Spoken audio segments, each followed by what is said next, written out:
6:30. Please rise for the Pledge of Allegiance, Latin and Bible.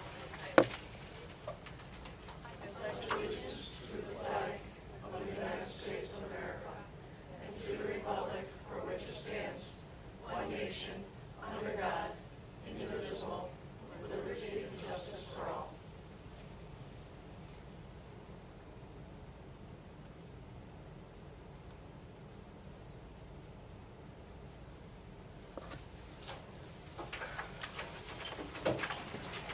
Roll call, Madam President, Mrs. Spillner. President. Vice President, Mr. Shaw. Here.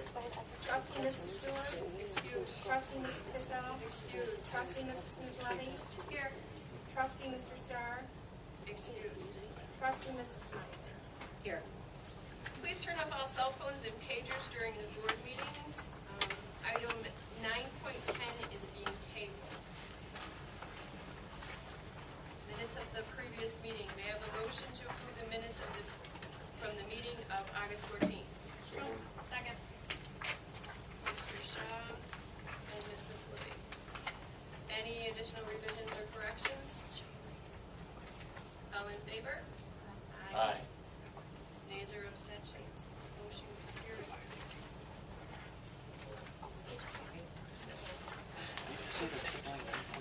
Yeah, why?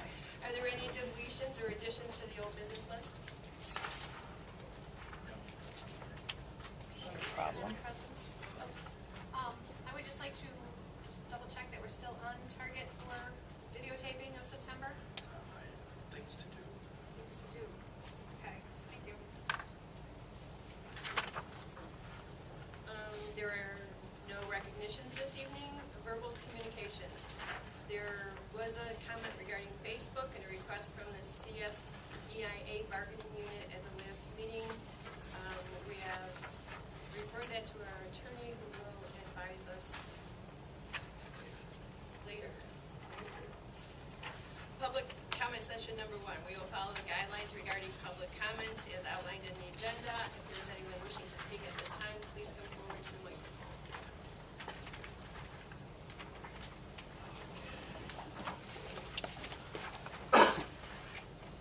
Elizabeth Olka, 65 Cleveland Ave.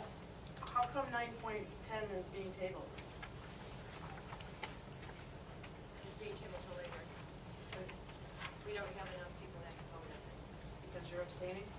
I am Mrs. Meisner.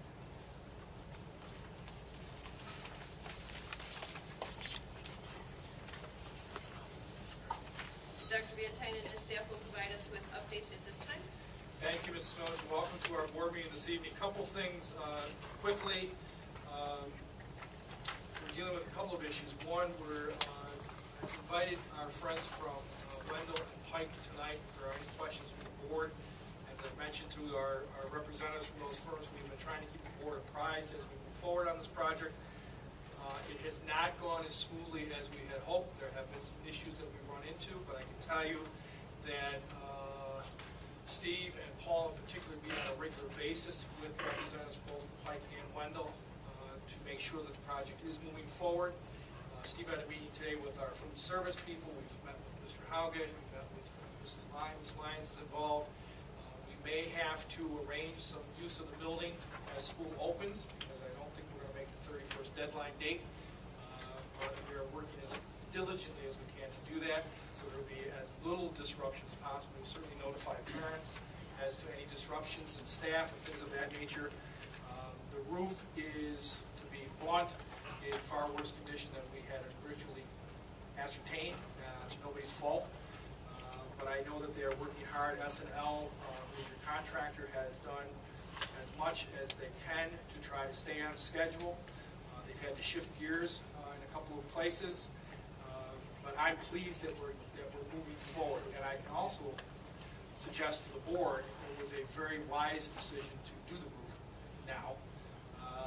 Because if we have a bad winter coming up, I don't know if Mr. Mazier is shaking his head, that roof is really, really in tough shape. I see the guys in the back shaking heads too. We don't have, I hesitate to give the board a drop dead date, other than the fact that we will monitor it as we are every single day to try to make sure we are as close to getting that wrapped up once the kids get into school.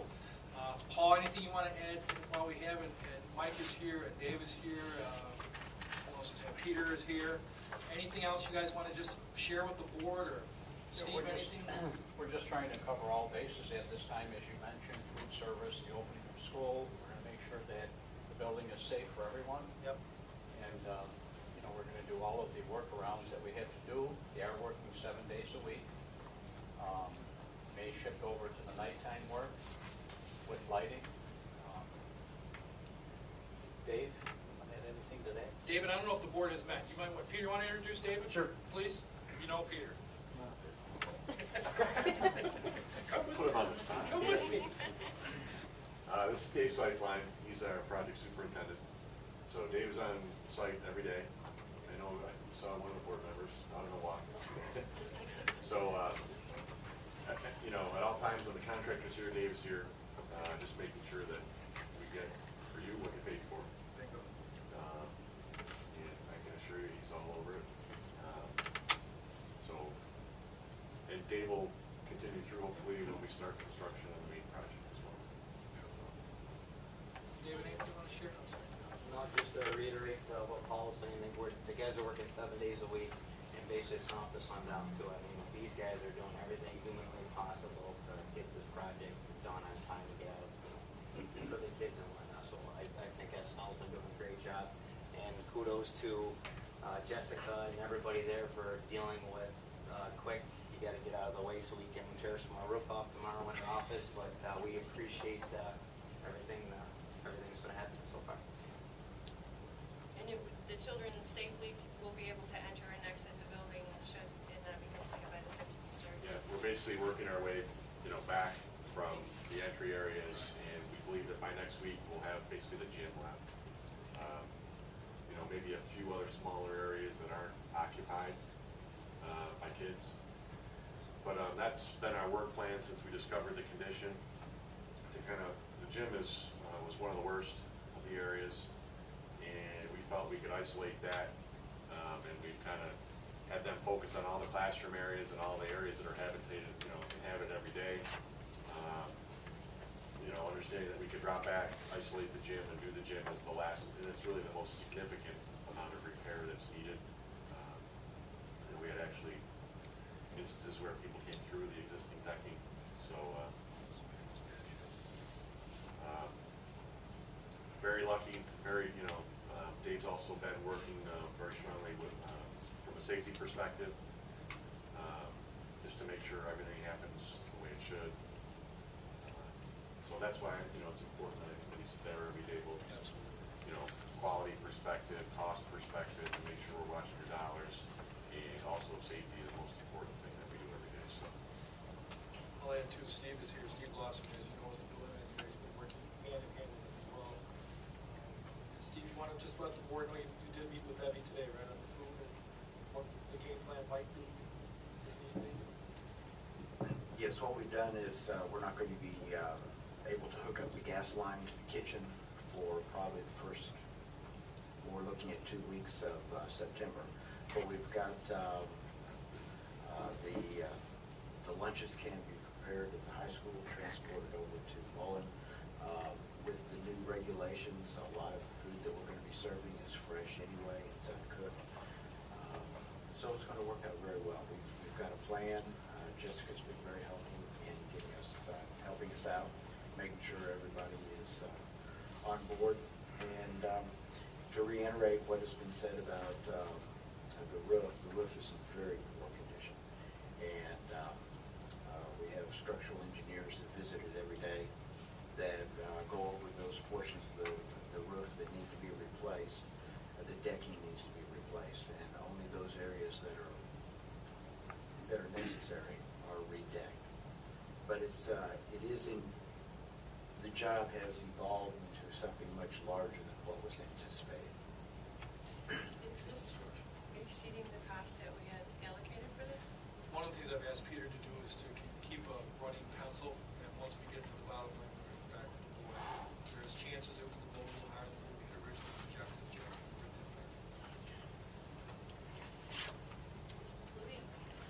Jeff, I have a couple questions. I don't know if they're for you or for you.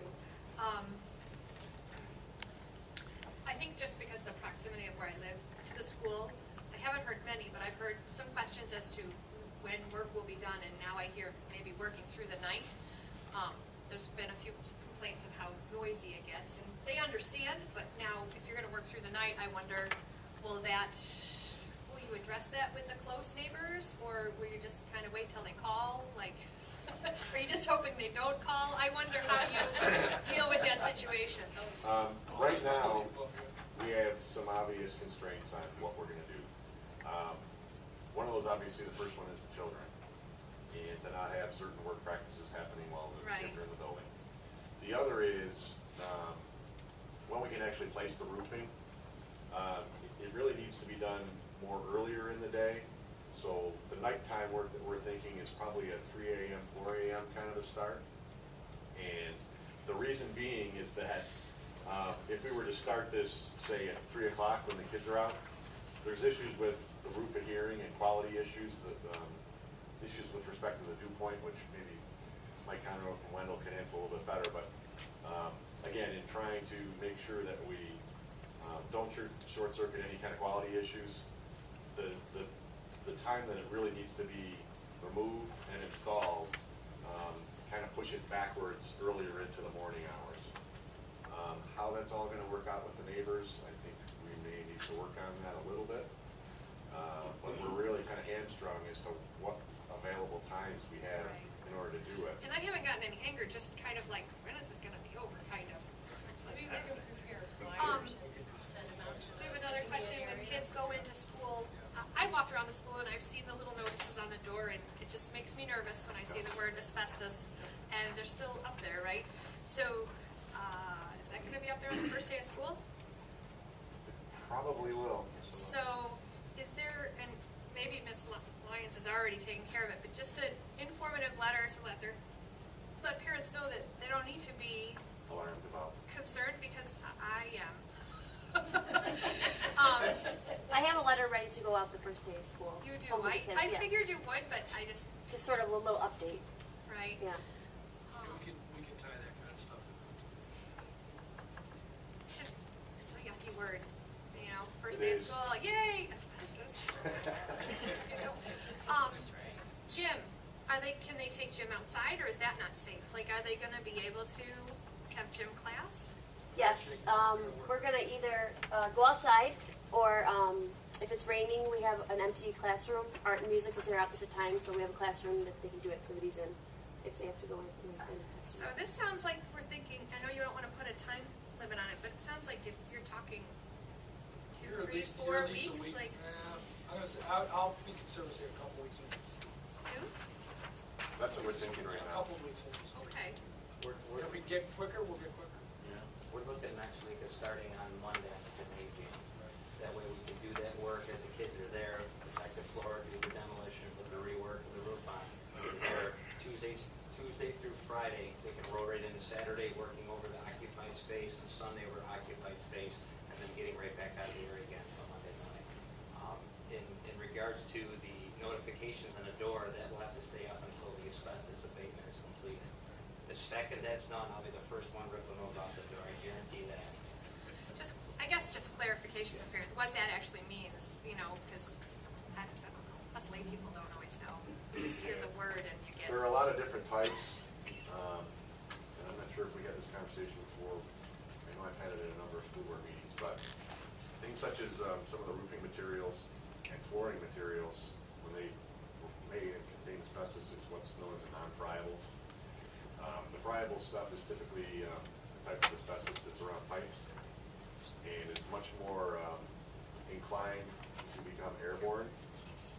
And this is a non-friable type. It's actually in the layer of the moisture barrier on the roof, and it's non-friable. My understanding, it's it's more precaution than reality.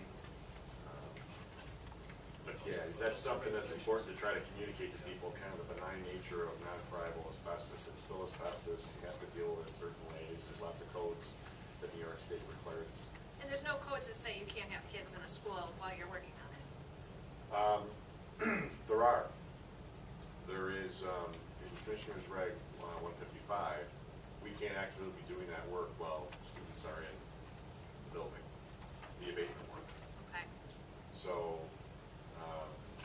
that's why it won't be happening while the kids are in there. So other hours need to be taken advantage of, weekends. And again, it's, I think it's, like I said, pretty benign stuff, but the regulations are the regulations, and that's what we're gonna follow, so. Yeah, that's right in the commissioner's regs, that's why you'll see tons of abatement work happening in schools over the summer, and then not typically during the year, maybe you can fit them in over a break, a longer break, or whatever. Mr. Shaw? Hey, was there, basically, I understand on the gymnasium, there was the decking itself was too thin, or, now, is that throughout the entire Mullen School, or just primarily the gym? I think the gym was probably the worst condition. There's one other area on the main school roof that was pretty bad, but there were two conditions on the gym that really prompted us to say this entire deck needs to be replaced. One is the thinness of the gym deck. We typically see it at about 2.5 inches. In our case, it was 1.5 inches. Along with that, there were sections of the roof where the gypsum that's, or gypcrete, it's almost like a concrete, but a lightweight concrete, had actually been poured in different layers, and layers were delaminating from other layers. Yeah. So, again, it's, all that loose substrate needs to be very tight in order to put a quality roof on. And so as a result of both those conditions really kind of falling and separation of those layers, as well as just the overall thinness and the fact that, you know, as we said, you know, there were some punctures that happened during that gym work. And so, upon Michael's recommendation, we really took a closer look at it, and as Dr. Ventine said, you know, based on the winters we have here, I think we're making a very smart decision to get rid of all that, that decking and just go with a new steel deck. Water damage too?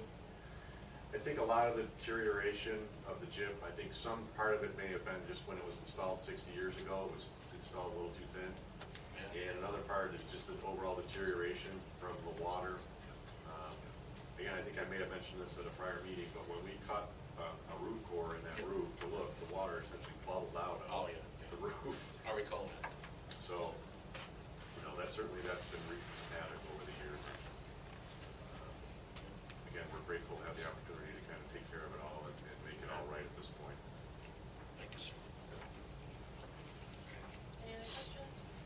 Okay, thanks. Thank you very much. Michael, thanks for joining us too. Jackie had asked at the last board meeting, I think it was in your board packet, for Mary Beth to give you a quick thumbnail of our student enrollment projections right now. As I've indicated, your board pack, the last couple of packets, our numbers appear to be continuing to decline. It's nothing that we have not been tracking. The cohort numbers we use, as a matter of fact, for the project we're in now, we're indicating that the district's population is declining. But Mary Beth has some more current data for you tonight, at least as the beginning conversation. So, Mary Beth, if you would, please. Okay. What I did is I went on eSchool today and I printed off our current enrollment. So our total district enrollment, including pre-K, is 1,823 students. Currently, we have 76 students in pre-K. Our lowest class is second grade, which has 107 students in their cohort. And then the next lowest is in the secondary building, which is a ninth grade that has 115 students. We have 134 students in kindergarten. How many? 134. And then I just wanted to give you kind of an average as to what the class sizes are.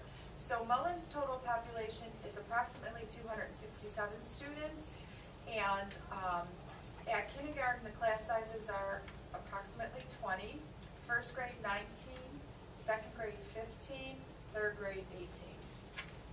At Riverview, our total population is 330 students. So you see that there's a discrepancy of approximately students in the buildings. We have, each section at Riverview has 20 students. So almost every section has 20. I think there were a couple that were 19.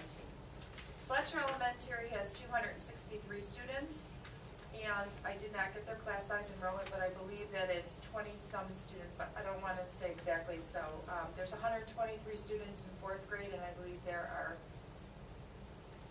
7 teachers, and then there's 136 students in 5th grade. One of them has 6 and one of them has 7.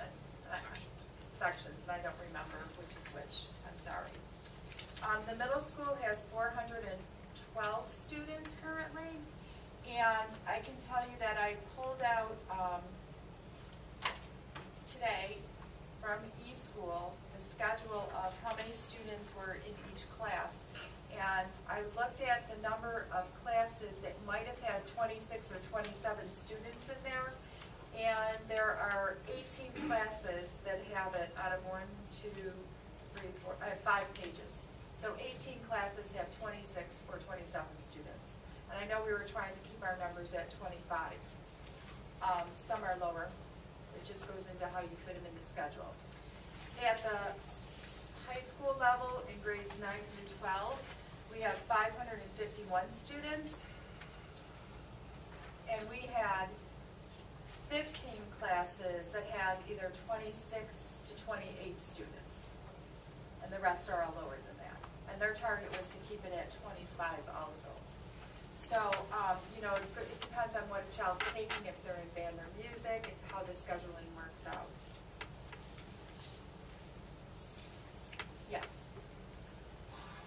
I know you can't always count on kindergarten enrollment, but the number 20 stands out as, we were kind of keeping it at 18.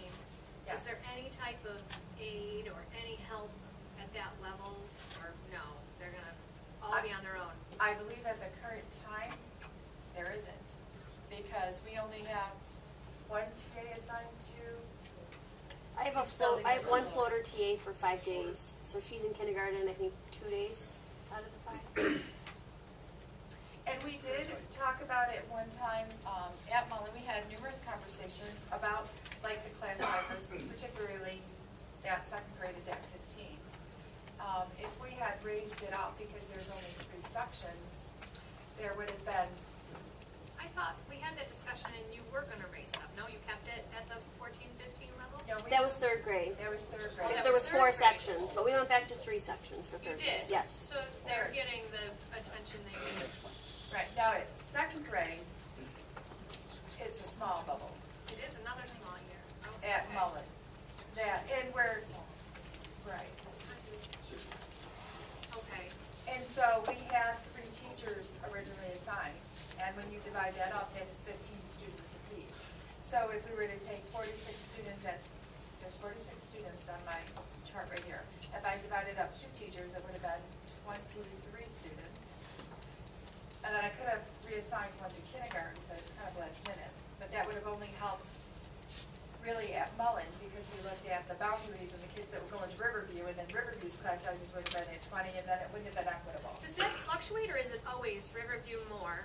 This year, it's definitely Riverview has shown an increase. They have been a little bit higher than Mullen has been, but not to this much. So is that's a trend we're gonna have to watch, or do they have more teachers? Like, I feel Well, like. we moved one of the teachers over, but it's a trend we're gonna have to watch, because Riverview's classes are at capacity. Yeah, they are. So really, if we wanted to We'll have to keep it, change the boundaries, or help. that's something we could look into, yes. Paul, correct me if I'm wrong, building to building classrooms, Mullen has more They do. than Riverview general classrooms, so that's another issue. Really keep an eye on. And when is that because of the addition? How are they different? The addition. The It's the addition. addition. I gotta go on record saying I'm concerned with this 20 in kindergarten. I know there's not extra money in the budget, but those kids are tough. Those standards that they have for those kids now, it's tough. Yeah.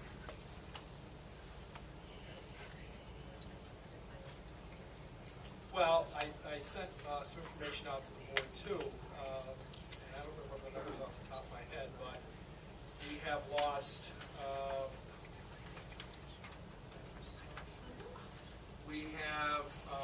Business First just put a report out recently. They took the 10-year span of 2001 through 2011. And as an example, in 2001, one, our district had 2,439 pupils.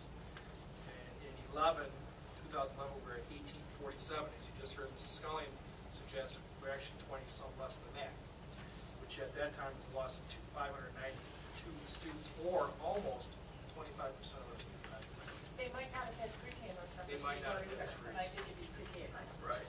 I just want you to know that. The cohort numbers that we've used, and Mrs. Miller and I have talked about this before, the cohorts that we've used, in fact, even coming into this capital project, appear to be pretty accurate. Because if the numbers continue as we see them moving this direction now, I believe we went out to 2020, and we will be under 1,600 pupils K-12. If memory serves me correctly, looking at the record books, this district's high water mark, like most school districts in Western New York, which was the late 60s, early 70s, we were over 5,000 pupils. We also operated 2 or 3 other schools at that time too. So the district continues to compress itself. And as we talked earlier this evening, we're starting to look at what we're going to do with our facilities, what's going to be the next task, if you will, for the district. So it's really all coming to a truism, I guess. Our numbers continue to climb. And it's getting harder and harder for, I know for Mary Beth and for our principals to kind of level those classroom sizes. Jennifer, I don't disagree with those numbers, but it's getting harder and harder to balance those numbers out. So that was interesting information that they put out. Kind of run true with what we had. So those are our reports for this evening. Any questions? Thank you. Okay, we'll now move to the consent agenda items. The financials, the student accident insurance coverage, and Obsolete prep. sorry, Obsolete prep. right. May I have a motion to approve financial items 7.1 through 7.3? Mr. Shaw? Second. Ms. Meisner? Any questions or comments? All in favor? Aye. Aye. All opposed? Abstentions? Motion carries. Tyler? Yes. Okay, instructional personnel. Item 8.1 and 8.2 are tenure appointments. Item 8.3 is an intern appointment. Items 8.4 through 8.6 are appointments for long-term substitutes and dignity coordinator. Item 8.7 through 8.20 are appointments for premium substitutes. We have a motion to approve items 8.1 through 8.20. So moved. Ms. Moody? Second. Meisner? Any questions or comments? All in favor? Aye. Nays, abstentions, motion carries. Dr. Penn, would you like to introduce I our would be two delighted, staff Mrs. Miller. members? Thank you very much. First, I'd like to introduce to the board Amber Reddy. Amber, if you'd like to stand up, we'd like to put a face with a name. Amber will be a long-term substitute teacher at the Mullen Building in AIS Mathematics. She was highly recommended, so welcome to the board, Amber. And coming on board to work with us in physical education in replacement for Mr. Balcom is Renee Letko. Renee, welcome to our district. Congratulations. Items 9.1 to 9.4 are home monitor appointments. Items 9.5 through 9.7 are lifeguard appointments. And item 9.8 is an intern appointment. 9.9 is an appointment for a substitute. We have a motion to approve items 9.1 through 9.9. So moved. Mr. Starr and Mr. Shaw.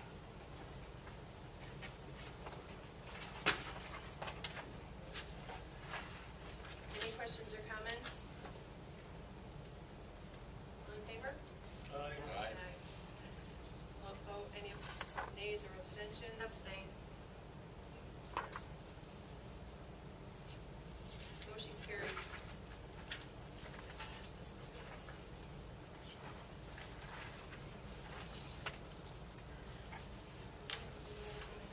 You can take 9 and 10.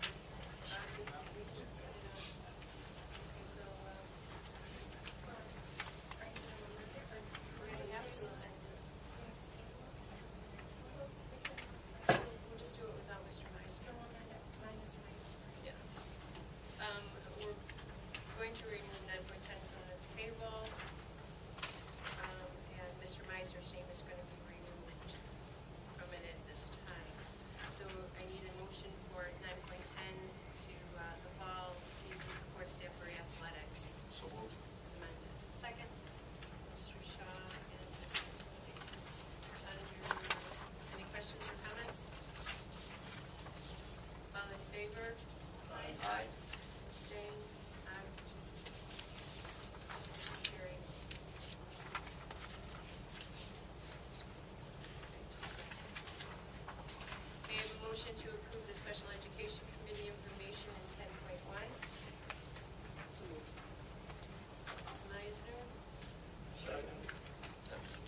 questions or comments? All in favor? Aye. Aye. Nays, abstentions? Motion carries. There are no policy items or attendance report this evening. Members received a copy of the facility usage report in their packets.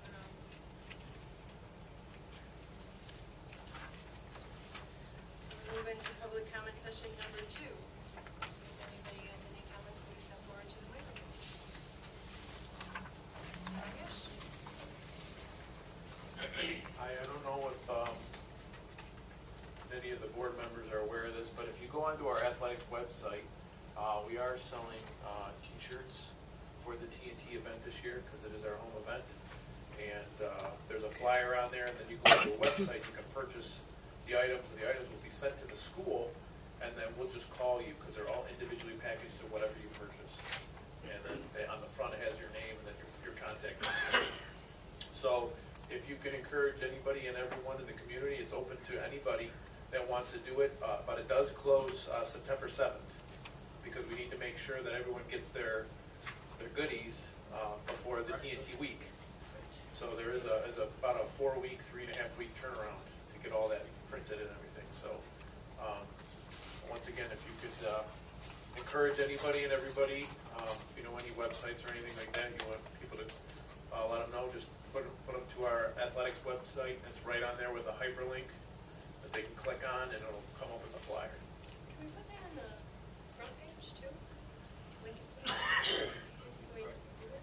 Link it? Figure it out. Sure. Sure. I'll email it to you, and then it's just a matter of doing that. You already done? Yeah. Okay. I just wanted to mention that. Before you, just before you sit down, I've heard rumblings of some different things happening with TNT, Flint Small. Is that true? Is it not true? Is it not in the works yet? Yes, I've actually been in contact with Hap Holloway, Tom Small, John Roth, and I intend to probably get in touch with a couple other people, Larry Bodie and all the legends past. My idea at this point, and we haven't really come up with the particulars to it because we're going to meet and figure it out, but we would like the opportunity for all people that were ever athletes on that field during the halftime to go onto the field for one last time and have something said to kind of commemorate the moment, and then we'll have a ceremony obviously once we complete the new stadium, up at the new stadium. But in talking with everyone, they just would like the opportunity, if they can make it to the TNT game, to step back on the field one more time. Now, the problem with that I have is I don't mind them going on the field, but the weather at that point, and the fact that our season isn't technically over. I still have soccer, football, playoffs, and extra games still to be played. So I can't really have hundreds of people walk on the field and then walk off the field and not have it in a worse condition. So I was thinking stand on the sideline, like right on the sideline marker, and then, just kind of quote unquote be on the field one more last time, have something said, and then go from there. So that's kind of what we're thinking, and that'll be the ceremony. And then I was thinking of the original Hall of Fame inductees, the first class, have a representative of each person go out onto the field and maybe present them something. Because those original Hall of Famers were pretty huge components to our school district. So that's kind of the idea. Great. Okay. We have the room to do something like that on such a big momentum, like we're hosting, so I would assume there's gonna be. Yeah, I mean, the field's very accessible. Well, I mean with the Yeah. bleachers and if Yeah, it's going to be a mass gathering. It's going to be different, but at the same time, I don't know what else we could do. I don't want to exclude anyone from it. In trying to keep the idea of everyone going on the field for one last time without trampling the field, I was thinking the sideline would be good because they can mess up the sideline. I don't really care. So we can go from there. So that's kind of the idea. And then one of the shirts that we don't make a profit on it. I've got them as low as they can possibly go, and we get a discount through our our sales rep. So they're very affordable shirts, they're Nike shirts. One, it says Clint Small, the tradition continues, it says TNT on it. And on the back, it has the two logos, the NT and the T feather. And then the other one is more geared towards football. But again, it's to commemorate the football program and the TNT program. So, but we also want to exclude soccer from that. Anybody that played on there. I just have one question, and I know this probably sounds weird because I'm from NT. When you say all the people that played on there, are you talking only the Tonawanda members? Are you talking football players and whatever from the North Tonawanda side that played? Well, that's what we want to. That's what we want to. Just asking that question out. I'm just saying. Yeah. Because they're there. They're going to be there. Yeah. Fields. That's right. They're not warriors. Yes. I think we're going to. We are probably going to gear it towards just the Warriors, because when they closed down Vetter, we weren't really involved in that, and that was a pretty big to do with them. So I think we'll just kind of keep to our group. It's probably going to be a lot as it is, and I don't know if they have hundreds of people that step on the field or around the field. It might just get a little overwhelming, and so I think we're just going to keep it to ourselves, I guess you could say. So, okay. All right, thank you. Yep. BOE 65 Cleveland Avenue. I think my question is for the superintendent. At the last meeting, you talked about reactivating task forces. And if I recall, it was at this meeting that you were going to invite them to be here. Do you know? September, what's the date on it? September 11th. September 11th. So a letter will go out. We've already started contacting people. We're going to go back and look at that letter to make sure that we have contacted the correct individuals and make sure it's as transparent as possible. So that's already been the process. Okay. As the PTA president, could you send me an email or let me know what is happening so I can put that out? I did put an email out, but I thought it was for this meeting. Right. Okay. And Do that. yeah, I'd appreciate that. Yep. Thanks. Yep.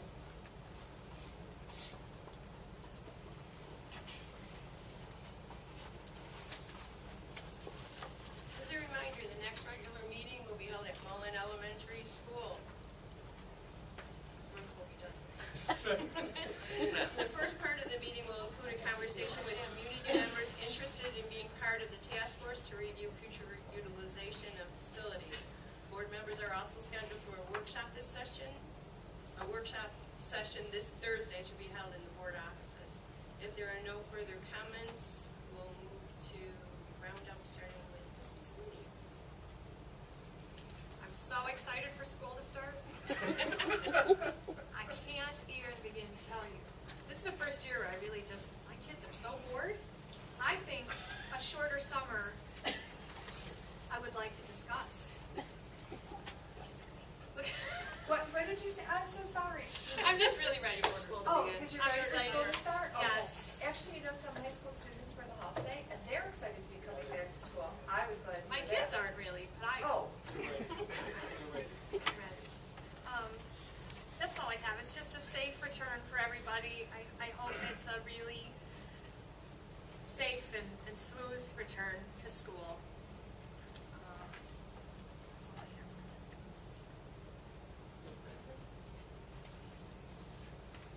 That's about all I say too. Safe return to school and the kids to start out another good year. Mr. Shaw?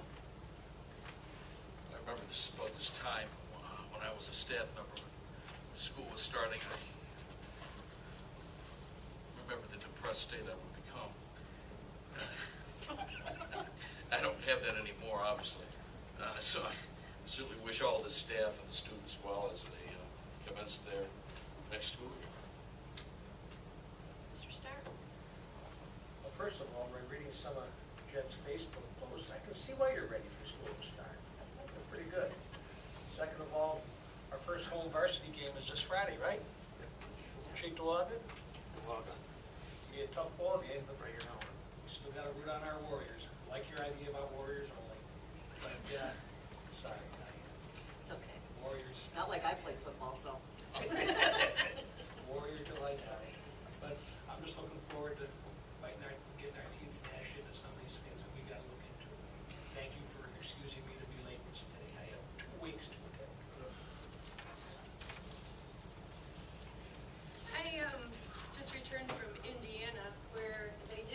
their school day. They begin it a half hour earlier and extended it a half hour later, so the students have an hour more, and they did shorten their summer vacation. And it was across the state. It was really interesting to talk to some of the teachers there and hear the way that they look at their school programs versus the way that we do here in New York State. So I mean, it's not unheard of, but it could happen. Was it a smooth transition Very with the smooth, unions? very smooth. It was very Did they smooth. make concessions to make that happen? No, no. They're set up just a tad bit differently than I am, the way that I understood them. I mean, we didn't go into depths on the contract, but they said it was very smooth. And, the four kids that I talked to are enjoying it. So, and as Mr. Starr said, football starts Friday. Yep, so I've got home. Yeah, blue and white versus blue and white. And, that's about all that I have for now. I do need a motion to go into an executive session to discuss personnel and contract. So moved. Mr. Shaw, Second?